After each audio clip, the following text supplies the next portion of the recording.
Oi pessoas, tudo beleza? Espero que vocês estejam bem. E hoje a gente está continuando o terceiro bimestre só que a gente vai começar a unidade 6, tá? Então a unidade 6 lá, o título dela é Seres Vivos. Então a primeira aula dessa unidade hoje, eu vou pedir para vocês pegarem o livro didático lá na página 34 para poder acompanhar a aula de hoje.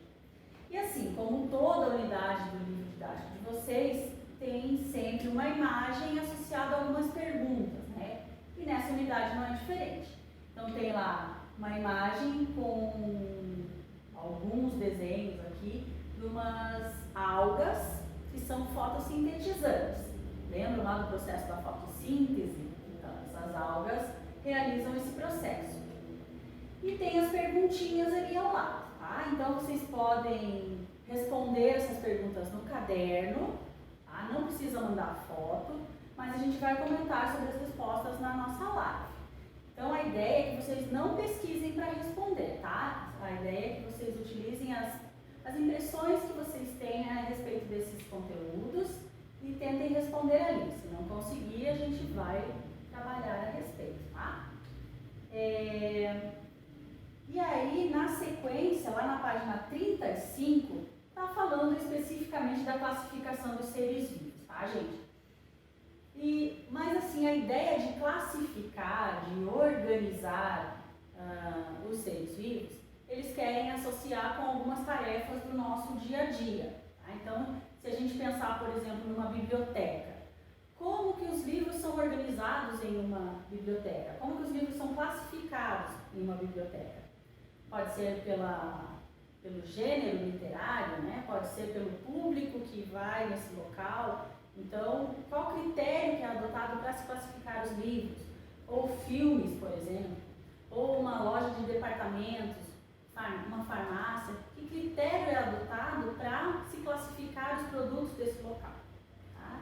E aí a ideia deles aqui, eles estão falando que você certamente tem uma série de objetos, tais como brinquedos, jogos, figurinhas, revistas e roupas, e é provável que você goste de encontrá-los com facilidade. Se estiverem bagunçados, misturados, será mais difícil achá-los quando você precisar. Então, para organizar as suas coisas, como os seus livros, por exemplo, quais critérios você utiliza? Não só livros, mas de uma maneira geral. Que critérios você usa para organizar? Eu espero que você organize suas coisas. Então, quais critérios você utiliza para isso? Agora, gente, voltando para a ciência, né? Lá na página 35 tem uma tabela assim, que tem alguns exemplos de seres vivos e algumas características aí desses seres vivos, ou não. Então é essa a ideia dessa tabela, que você marque um X quando o ser vivo tem a característica.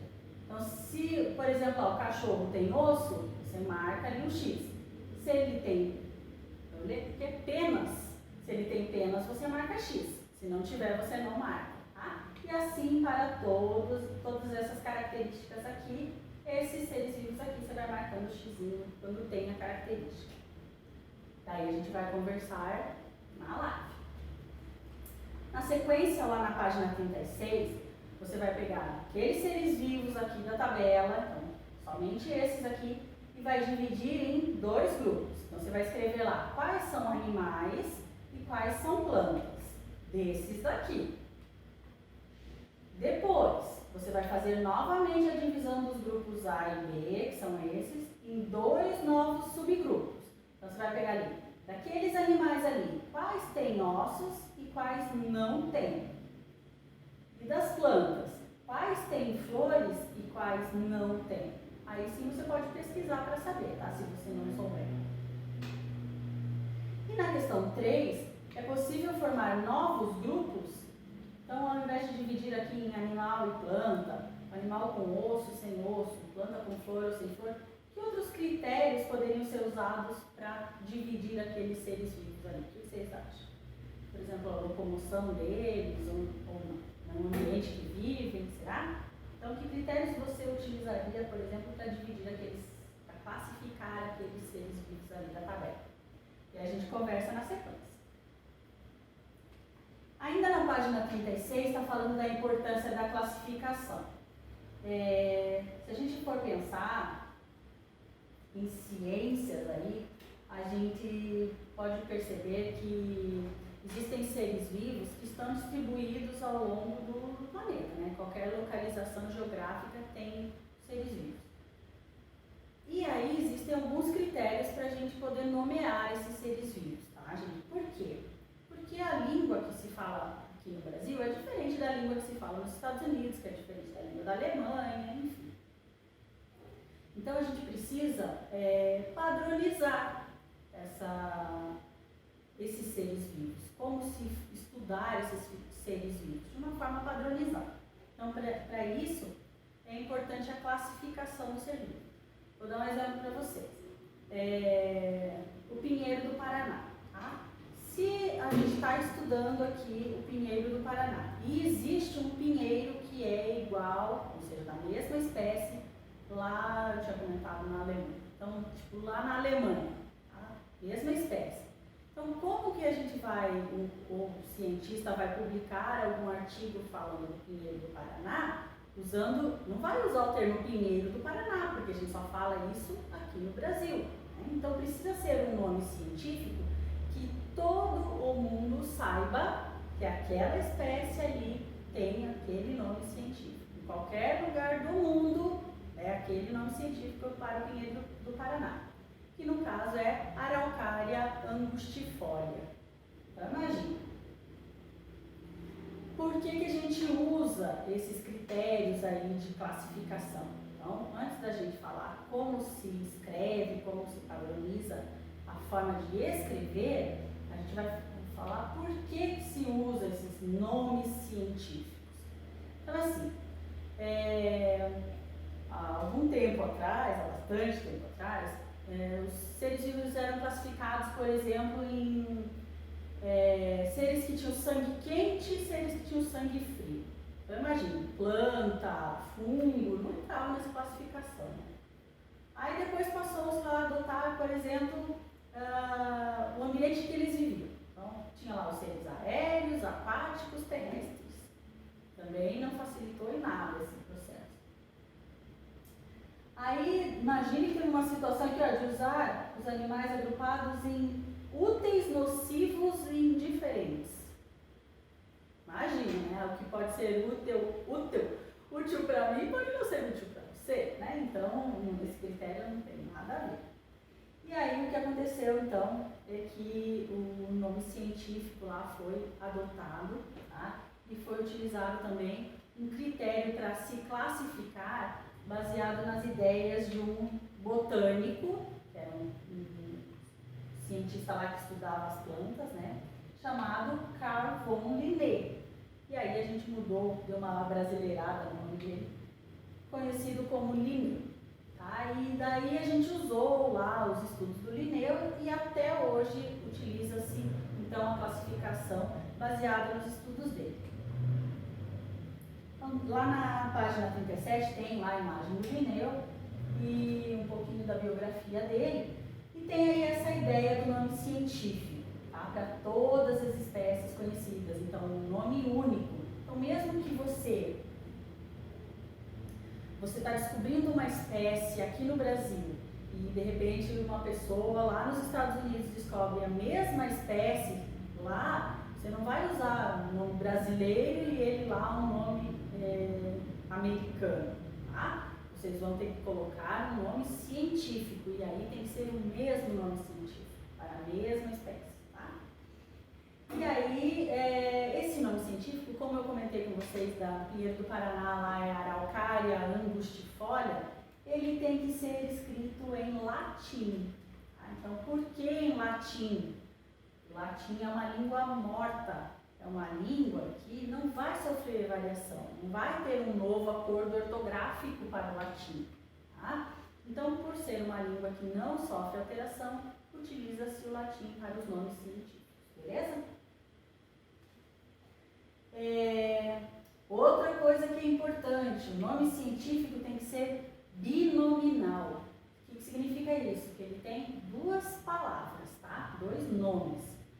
E aí essas palavras são assim, existem as duas categorias, a categoria espécie gênero. Tá? A princípio essas, depois a gente fala das outras. Então, se vocês observarem aqui, esse exemplo aqui, ó, Panthera tigris. Então, o nome científico do tigre, Panthera tigris. Se eu perguntar para vocês qual é a espécie, é Panthera tigris. Mas se eu perguntar para vocês qual é o gênero, é só Panthera. Tá? Por exemplo, aqui, ó, Rana ibérica. A espécie, Rana ibérica. Você usa o nome científico inteiro ali para falar da espécie. Mas se eu perguntar para você, o gênero é Rana. Se eu perguntar para vocês, Araucária angustifolia. Então, espécie, Araucária angustifolia. Gênero, Araucária. Beleza? O primeiro nome lá é o gênero. Outra padronização bem importante, gente. Aqui, ó. O nome científico, ele deve sempre estar sublinhado. Tá? Então, um tracinho lá embaixo do nome científico. E aí você vai me dizer assim, ah, mas aqui o Panthera tigris, lá, os outros exemplos de nomes científicos não estavam sublinhados. Pois é, mas eles estão em itálico, essa letrinha aí na diagonal, né? Então, quando você está digitando lá, você pode fazer sublinhado, ou itálico, ou em negrito, que é mais escurinho assim, tá? Quando você está escrevendo, né, de forma manuscrita, você pode usar sempre o sublinhado, porque você não vai cravar lá o grafite no seu caderno para fazer negrito, né? Não vai fazer todo torto lá para fazer itálico. Então, faz sublinhado que é mais tranquilo, tá? Então, vamos lá. Tem o nome científico em latim. O que mais? Tem que estar lá duas palavras, então binominal. A primeira é o gênero, as duas juntas, espécie. Em sublinhado, itálico ou negrito. Tem mais uma situação que não está descrita aqui no livro didático de vocês, mas vocês vão entender que é bem facinho. É assim, ó. A primeira letra é maiúscula e todas as outras minúsculas. Tá? Então também é um critério aí adotado para padronizar o nome científico. Depois vocês leiam o texto com calma aí. E aí, como eu falei para vocês dos níveis, das categorias, né, taxonômicas, então eu falei lá da espécie e do gênero, então existem outras categorias. Então, se a gente for olhar, por exemplo, do maior para o mais específico, tá? Então vamos começar aqui, ó, reino animalia. Então, a gente vai imaginar todos os animais que existem no planeta Terra. Aí, vamos diminuir um pouquinho. Filo cordata. A gente fala chordata, mas é cordata. Então, aqui a gente vai reduzir um pouco. Já não entram aqui alguns seres vivos, né? Que alguns animais já não entram aqui nos cordados.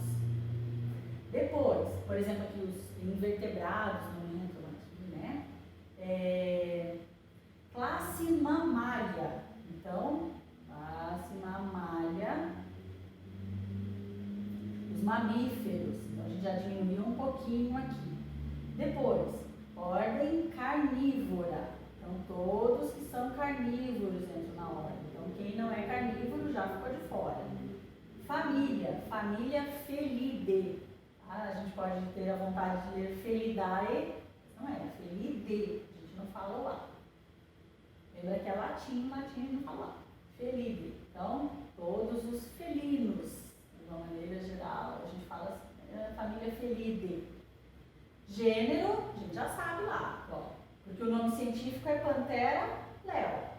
Então, gênero Panthera, que é a primeira palavra, e a espécie são as duas, né, o nome científico. Panthera leo, que é o leão. Tá? Então, tem aí as categorias, depois vocês leem o texto também. Então, essas são as situações importantes. No final da página 38, está falando um pouquinho ali sobre os cães, os lobos, fala os nomes científicos, ó, cães familiares. Então, lembra lá, espécie, cães familiares. Gênero, só cães. Tá? Olha lá, canis lupus, então estão vendo aí que estão sempre em itálico, né? Depois vocês leem com calma. Gente, essa primeira aula é isso, tá? Espero que vocês deem uma revisada aí, deem uma lida no texto, no livro didático de vocês. Qualquer dúvida a gente vai falando ou no WhatsApp ou na live, beleza? Esperem lá, que daí tem a aula 2 e a gente comenta as aulas aí da semana, beleza? Beijos e até a próxima!